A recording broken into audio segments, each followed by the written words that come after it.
Okay, so ready to dive in. Today, we are looking at Marriott.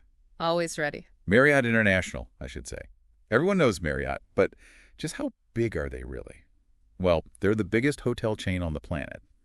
Well, 1.53 million rooms. that's incredible. Worldwide, yeah. You see them everywhere too. That's the thing, they're everywhere. Right. And not just some flash in the pan, they've been dominant for so long. So we're going to unpack how they've done it. But first, little challenge for you.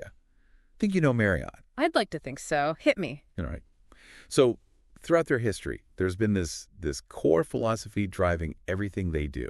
Any guesses? Well, they have a ton of different brands. Got 40 brands. It's crazy. So maybe like a something about appealing to like everyone. Okay, getting warmer. I'll give you a hint. Yeah. It's all about people. Think about it. We'll come back to it at the end. But for now, let's talk about those 40 brands. That's got to be some kind of record, right? Ritz-Carlton, St. Regis, all the way to Fairfield Inn, Courtyard. Why so many? It's brilliant, actually. Think about it. If, let's say, business travel drops because the economy tanks. Happens. Right.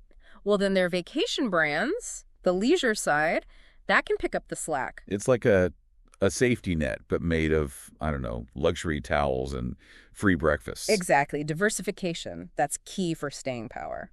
And speaking of reach, 139 countries. 139, that can't just be about being everywhere, can it? Nope. They're strategic about it. Asian Pacific, huge growth there.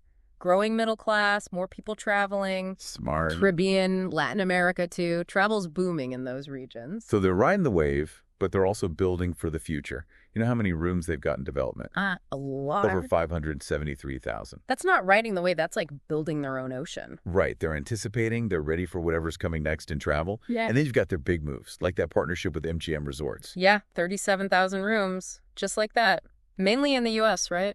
Mostly, yeah. And they're tapping into new trends, too. Extended stay, like residence inn, town place suites. People staying put for longer need more than just a room. Apartments, kitchens, the whole deal. Business trips, relocations, even like digital nomads. Work from anywhere, that's the trend. Marriott's on top of it. All of this, it adds up. They added 64,000 rooms just last year. That's massive growth. But is there a downside to growing so fast? Well, it's a lot to manage. Keeping quality consistent, making sure each hotel, every brand, lives up to the Marriott name. Because if they slip up? They risk diluting the brand, yeah. It's a balancing act for sure. So before we wrap up, back to that riddle I gave you. That core philosophy of Marriott. What do you think it is? Okay, all about people. They're everywhere. Focus on quality. I'm going to say take care of your employees, and they'll take care of your customers. Bingo. That's it. They know that happy employees lead to happy guests. It's about more than just buildings. It's about the people. And that's how they stay on top. Exactly. So here's something to think about as we sign off. Technology is changing everything, right? Automation, AI, the works. Can Marriott balance that with this people-first approach? It's a question for the future of travel and one we'll keep exploring.